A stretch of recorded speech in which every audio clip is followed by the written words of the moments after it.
Hello, everyone. My name is Jordyn Smith, and I am the voice and the astrologer for this YouTube channel, Nonconformist Conscience. And I'm going to be talking about your weekly forecast.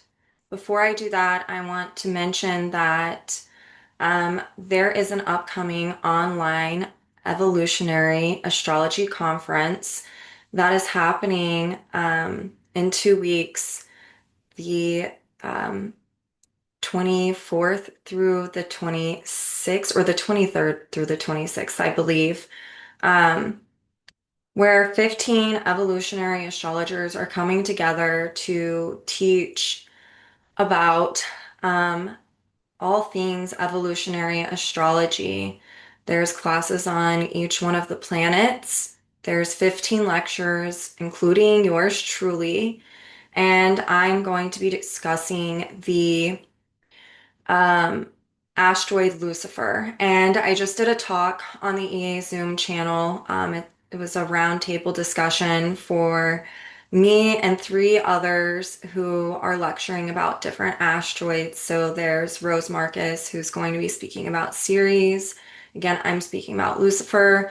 Sarah DeHaven is going to be speaking about Vesta, and Rav Shahal is going to be speaking about Isis.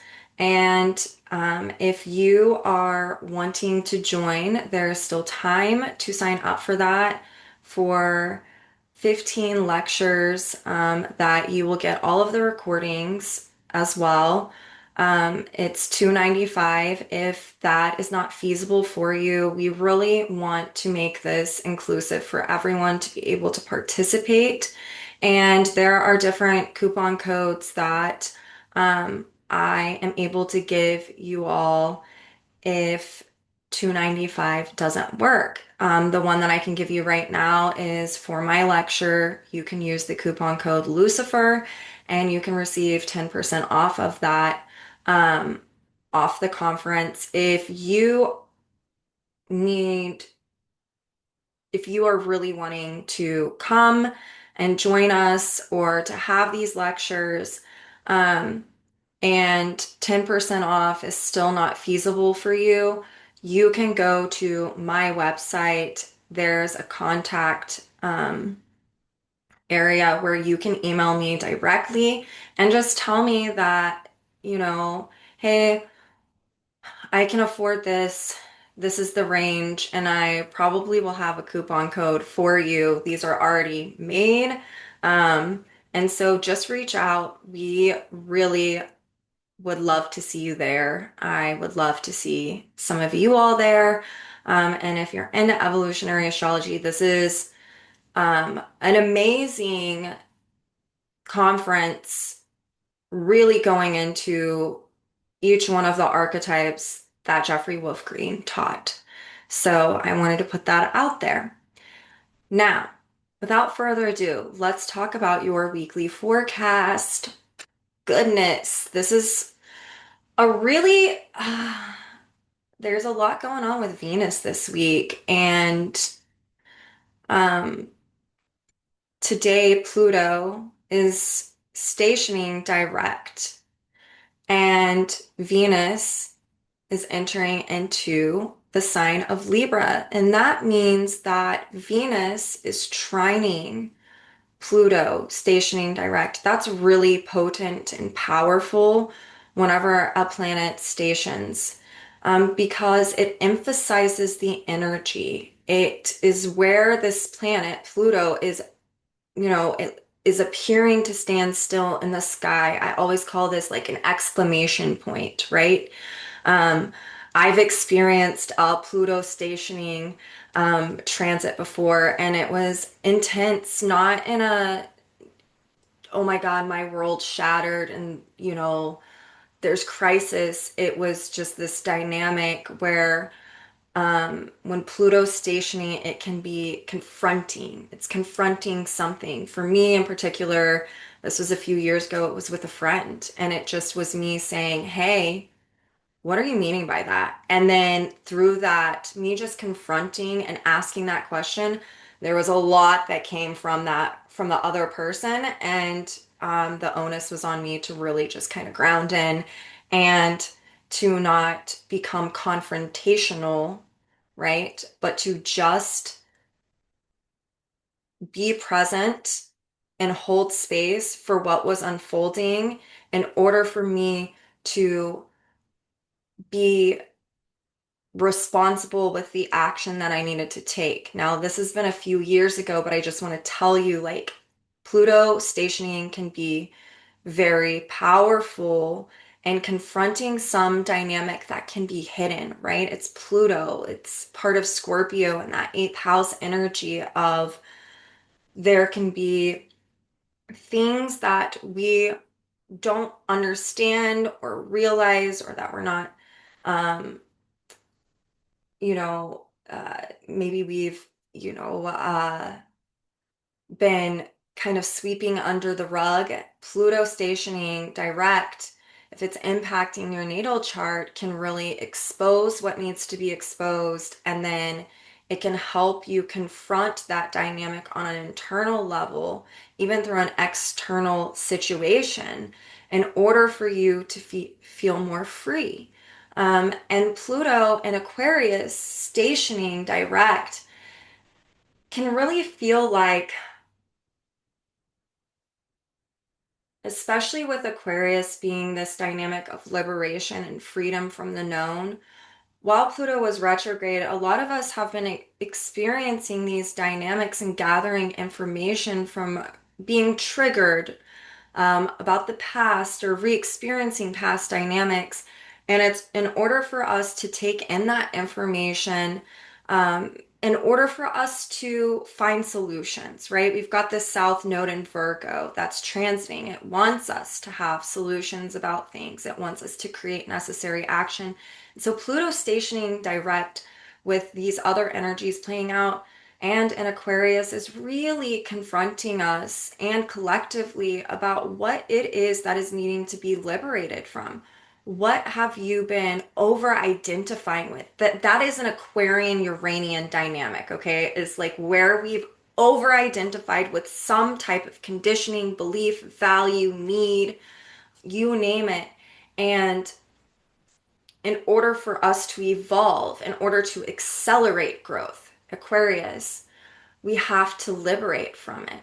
And Pluto stationing can really make us feel, oh my God, I feel stuck, or I felt stuck these past few months since Pluto's been retrograde. And now it's really pinpointing and putting that exclamation down of this is the area in which you need to liberate yourself from this dynamic in order to feel free. And with Pluto still being ruled by Uranus and Gemini, and that is still retrograde, this is where it's these types of thinking that can be fragmented, that it's a this or that dynamic, it's a black or white dynamic, when really it's not. Okay? It's more of using our intelligence and not our intellect in order to create a solution, in order for us to move forward, in order for us to free our mind and our soul from that which we've known that we felt stuck in. Okay? And so now we've got, Venus entering into the sign of Libra and trining Pluto. And this is a last quarter trine. Last quarter trines are very much about confronting us or having us understand where there's some type of standstill going on, but yet it's a trine, so it's this it makes the ease of understanding available to us, where if we create that action that we're being confronted about, where we're needing to do that work, that soul work of liberation in order to experience that freedom, that trine helps us to move through it more with ease. Whereas if it was a square, it'd be like, oh shit, you know? So there's more of an ease to it. And with Venus being in Libra, these are two air signs. And then, tomorrow Venus is going to perfect in its trine to Uranus. So we've got this very beautiful air trine going on between Pluto, its ruler, Uranus, and then Venus and Libra.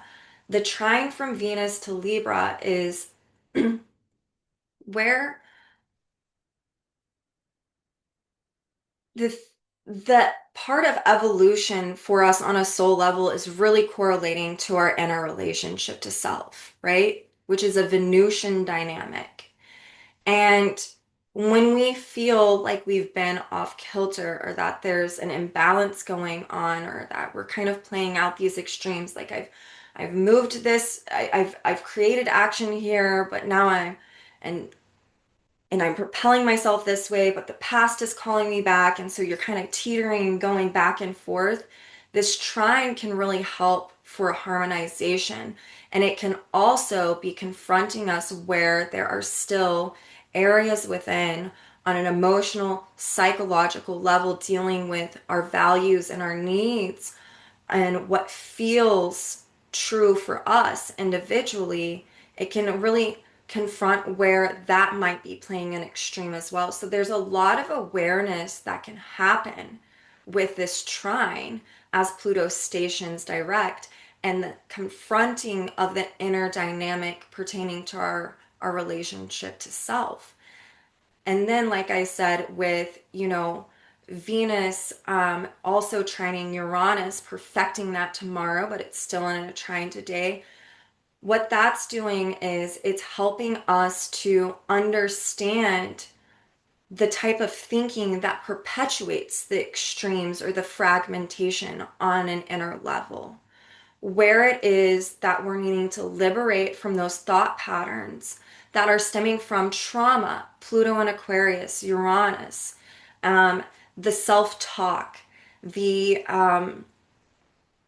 the the inner chatter, the over intellectualizing dynamics instead of utilizing intelligence to create solutions. Okay. The North Node of Venus is still in Virgo. So as we're working these dynamics out through these trines, it's helping us to really come up with these solutions to have a holistic approach dealing and pertaining with our inner relationship to self. The key is because we've got Lucifer, the asteroid, now transiting the sign of Virgo, to really pay attention to where are you feeling self-doubt?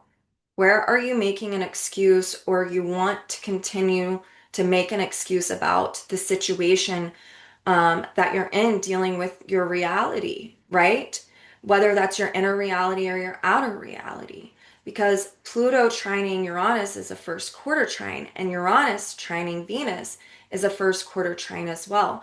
And that first quarter trine, it's like on the one hand, the last quarter trine between Venus and Pluto, it's confronting us where there is an evolutionary standstill, a limitation pertaining to our inner relationship.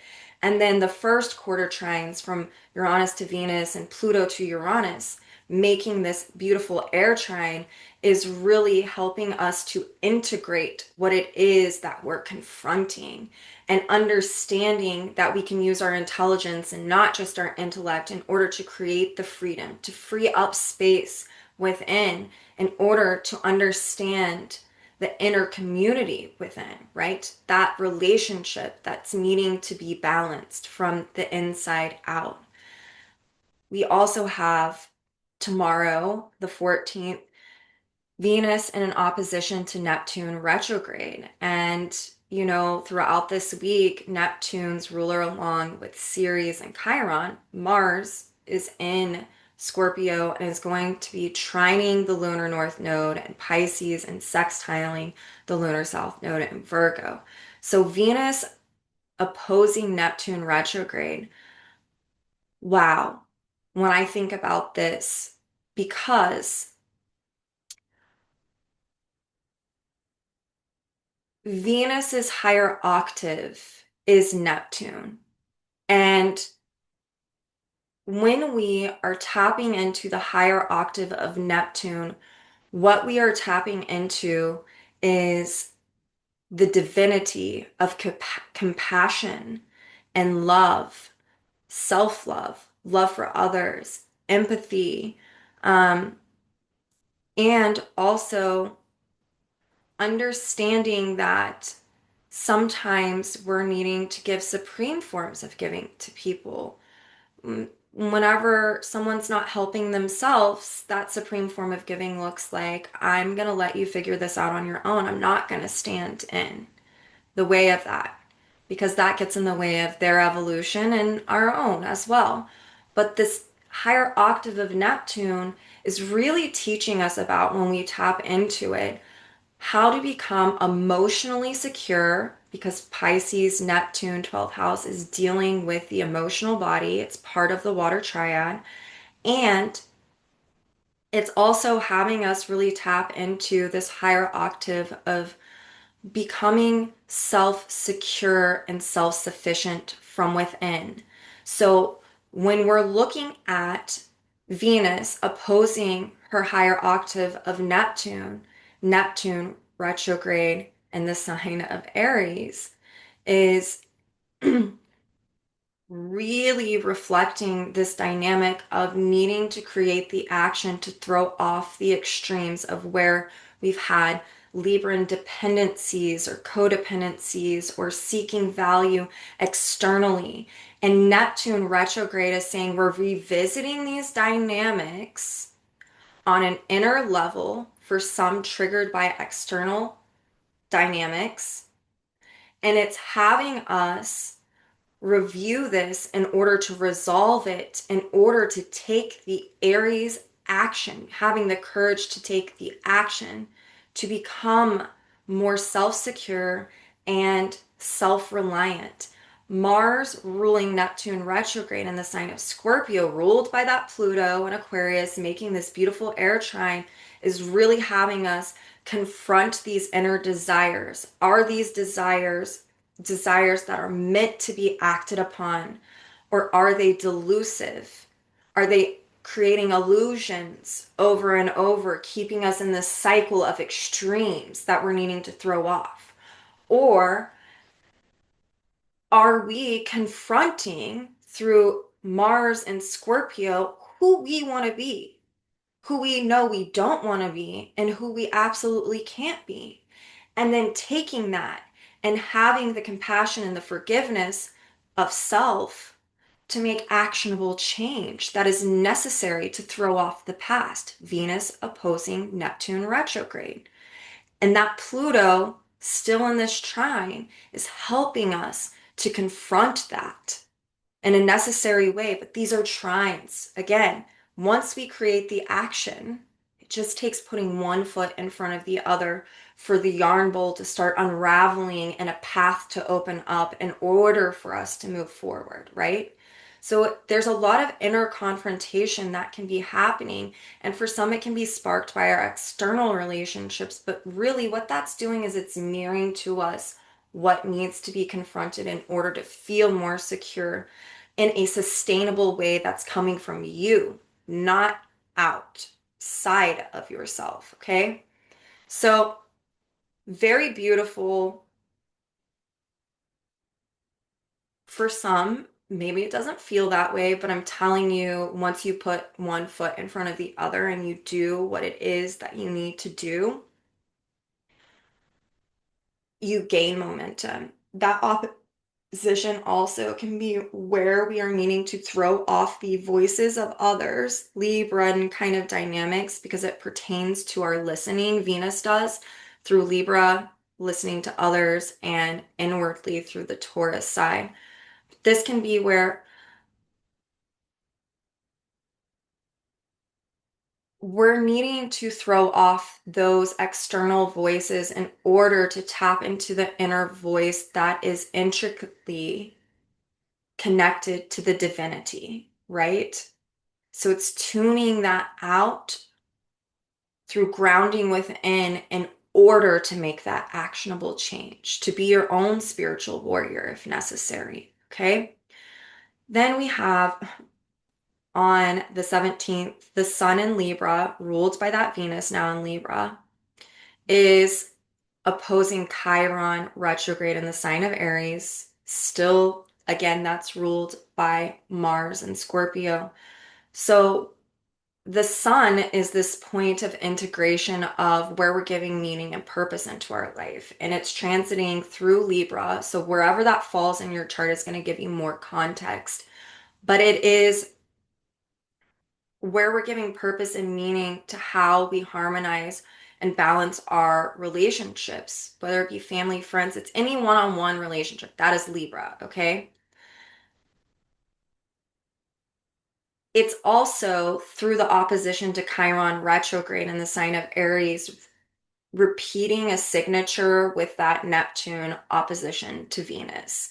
It's where has there been this wounding on a deep level around your own autonomy or feeling anger because boundaries have been crossed and maybe you were expecting someone to know those. It can be your unspoken boundaries or where you continuously move, you erase the line that you drew in the sand and you move it back and back and back, and then you experience this anger, right? This can come in a plethora of ways, but ultimately Chiron retrograde is having us revisit these old woundings in order for us to change our awareness around them. And with Mars and Scorpio ruling that, it's having us, it's sparking a desire to understand the complexities of how our wounds have a psychological, emotional, and spiritual um,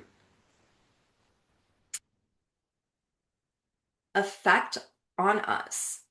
And the sun, in opposition to that Chiron, is shining a light on how we might have limitations in our awareness about our wounds because we're so fixated on the past and the things that have transpired. And this reminds me of when this happened, or da da da da da da da. And so we're staying in this loop and intellectualizing it, remember, and not really having the intelligence to create that actionable change. And so the sun is illuminating these dynamics in order for us to throw them off and then to come back into harmony with ourselves. So it's highlighting the extremes, again, Libra, and around how our wounds affect us. And it's asking for that action of to go deeply within, to confront this, to be responsible, right? Yes, people have screwed us over, they fucked us over. There's a reason why I am the way that I am, and da da da da da da da, right? But only you can change you. Only you can change the outcome. Only you can change your awareness. And so it's actually illuminating how you can change this awareness, right? And it's through also illuminating, it's dealing with cardinal energies. So it's pulling in Cancer and Capricorn, right? We've got Saturn, who's conjunct Neptune. Even though Saturn's in Pisces, it's conjunct Neptune and Aries still. Um, and, the sun is square to Jupiter during this time of the sun opposing Chiron. So there's a T square going on as well. Um, that perfects Jupiter perfects this on the 19th with Chiron retrograde. But what this is doing is it is really having us look at what are our emotional dynamics. Jupiter in Cancer, it can magnify this, but it can also give us truth, and it's pulling in these dynamics of cardinal energy because each one of us has a way to be accountable and responsible for the change that we want to see within ourselves, okay? And so it's actually Jupiter is speaking in this T square to being a teacher. Jupiter is the teacher, the guru, the whatever. And so it's teaching us about our own emotional dynamics, sometimes through magnifying them, right? Jupiter magnifies things. And Jupiter, in order to receive the Jupiterian gift, you have to let go of something. And so this is saying there's a teaching in the Chironian experience of woundedness about our own authenticity, Jupiter, and our own emotional dynamics.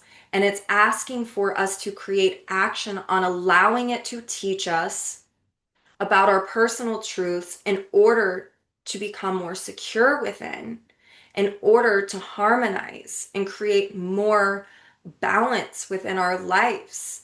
And that will transpire into our other relationships. We will attract other people who are then more self-secure and not needy, and because we're not so needy anymore. So it can really illuminate where we're being overly needy, or where we are allowing other people to become overly needy on us because it's striking some wound where we didn't get some need met at some other time. And so it's this um, overcorrection that can be illuminated right now. On the other hand, it can be the overcorrection of I'm going to be hyper independent and I don't want anyone to need me.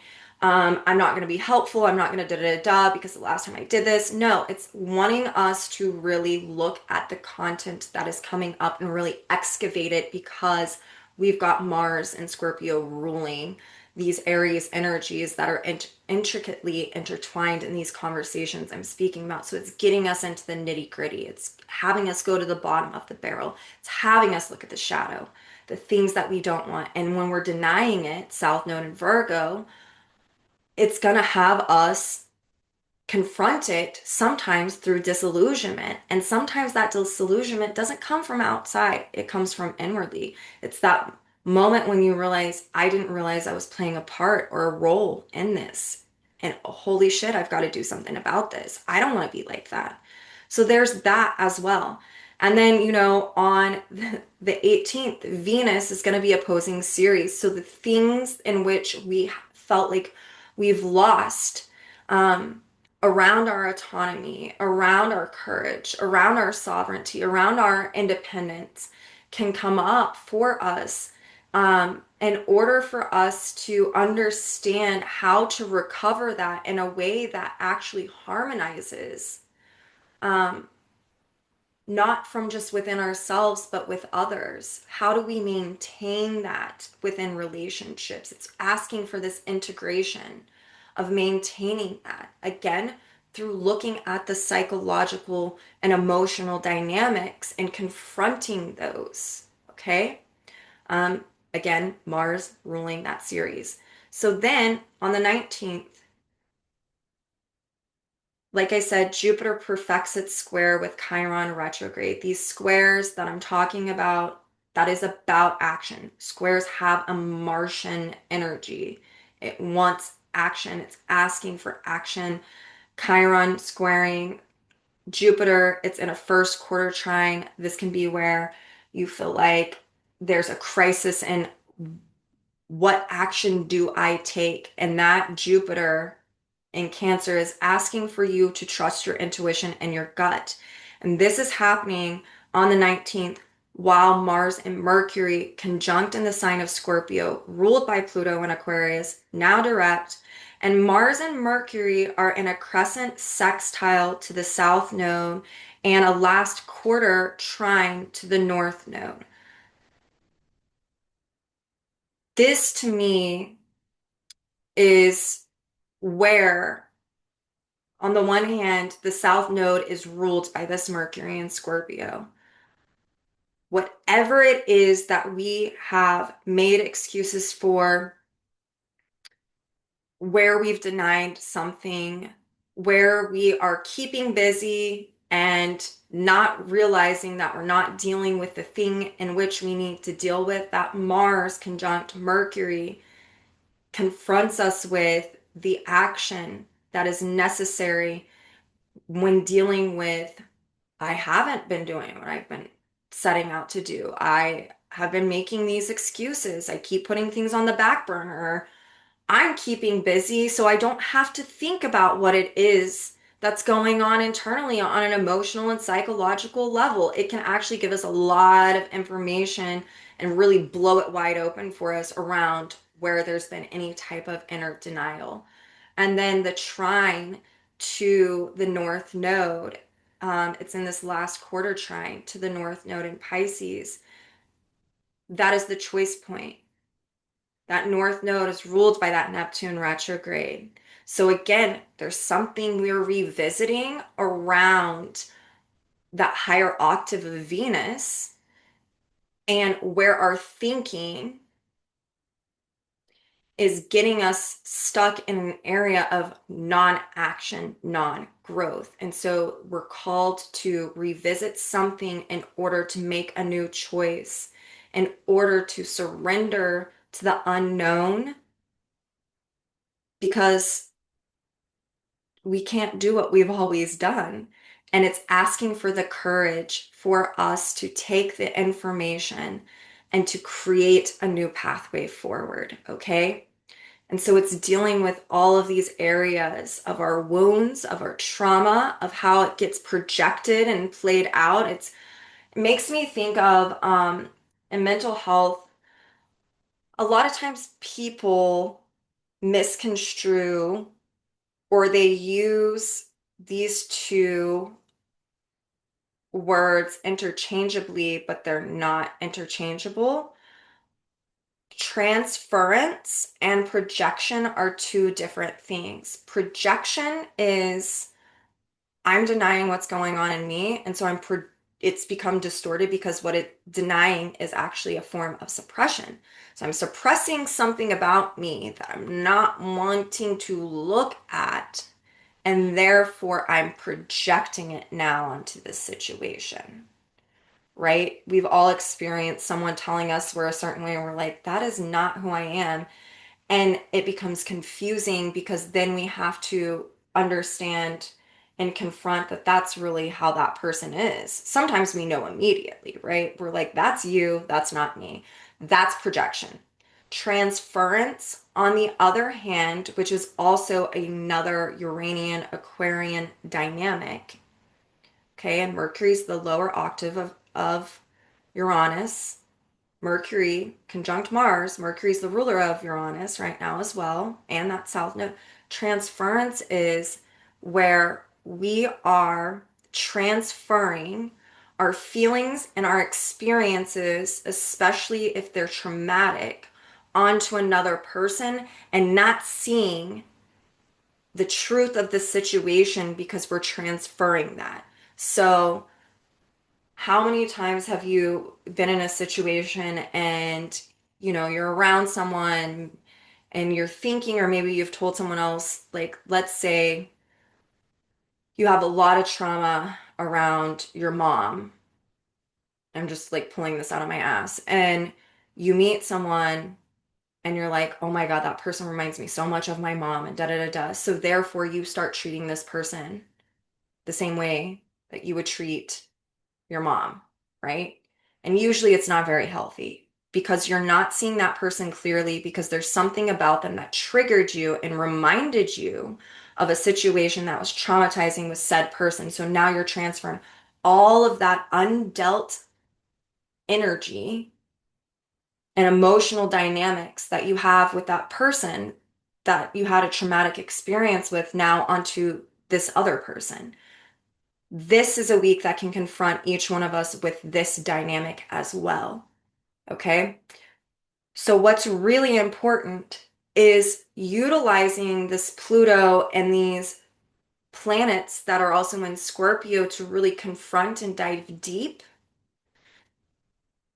Because also on the 19th, we've got Cassandra in Aries retrograde, ruled again by that Mars. And it is in conjunct the lunar south node in Virgo. Inconjuncts can feel, or they can be, crisis, whether externally or internally. They can be a power dynamic as well. And Cassandra, if you've been on this channel enough, you know connects to Mercury and Venus. What are we talking about this week? Mercury and Venus dynamics. So Cassandra in this inconjunct to the south node can really be where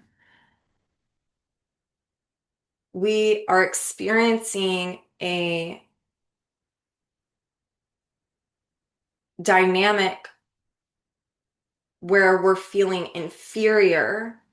It's bringing that up again, where we aren't saying what it is that we need to say because we're afraid of not being heard or not being seen or not being believed or whatever. And so it's asking for us to understand that having the courage to say something doesn't always necessarily mean that we're going to have the outcome that we want, but sometimes saying what we need, especially when we're doing it responsibly, and we're being responsible with that action, it means that we're doing it for our own healing without any expectation.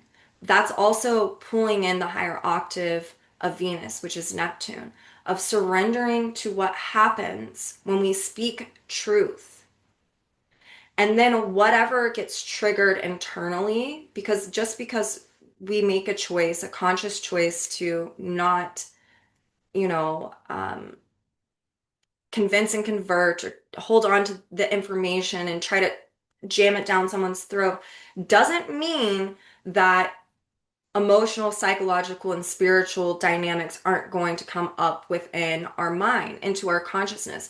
What this means is we're reviewing how that feels when we do that, and we're going to confront it, and we're going to empower ourselves, okay? Even through inner self talk afterwards. And we are going to tap into that higher octave of Venus, and we are going to really understand that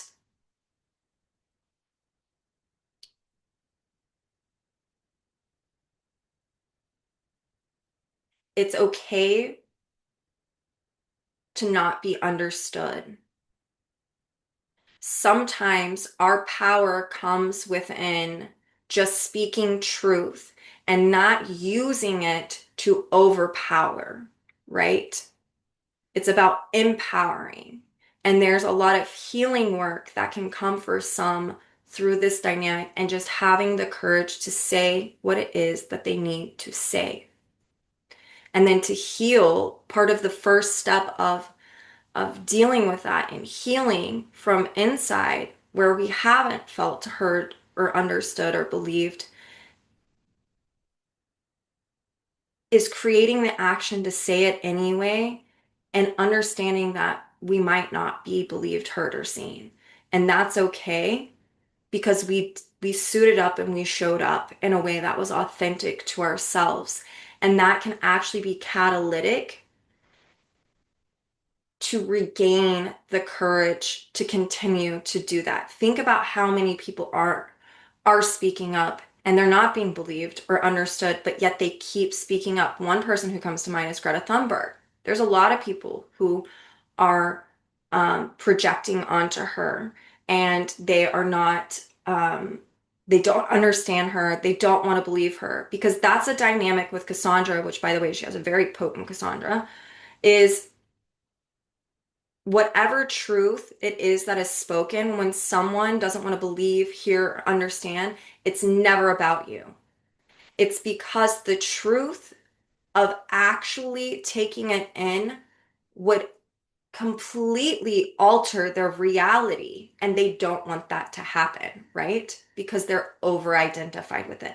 So even collectively this week, we can see themes of this coming up for some. Even I wouldn't be surprised if there's something that comes out, in the news or whatever, of someone speaking up and people making all sorts of projections, and this person is speaking a truth. And what we need to understand is wherever where people are not wanting to take in that truth, it's because it would cost them their reality. It would challenge their beliefs that they are over identifying with. Okay. And that can actually feel like poison, but is really potion and medicine. So I want you all to keep this in mind. Have courage, have faith, honor yourself, and be fearless in confronting whatever it is that you need to confront internally or outwardly, externally, but do it with compassion, kindness, and other people's reactions are not something that you should take personally. Okay? Whenever you're doing it with sincerity and love, it's never your responsibility for someone's um, reaction to something. Okay? I hope to see you guys at the conference. I will post the links below. I'm really excited to be talking about the asteroid Lucifer. Um, this is very important for what's going on in the world right now and the transits. And I am definitely going to be discussing that in my lecture. So there's going to be a personal application, but also a more universal application as well that I'll be teaching about. And I'm definitely going to start with the fundamentals about what exactly is this archetype about, and I'm going to dive deep into it. And I hope to see you there again. If you want, if you need financial help with that, times are hard, reach out to me and I can give you a coupon code um, that, 9 times out of 10, it's gonna help you be able to afford it where you feel comfortable, where it's feasible for your budget with what's going on in the world. All right. Until then, I will see you next week. All right.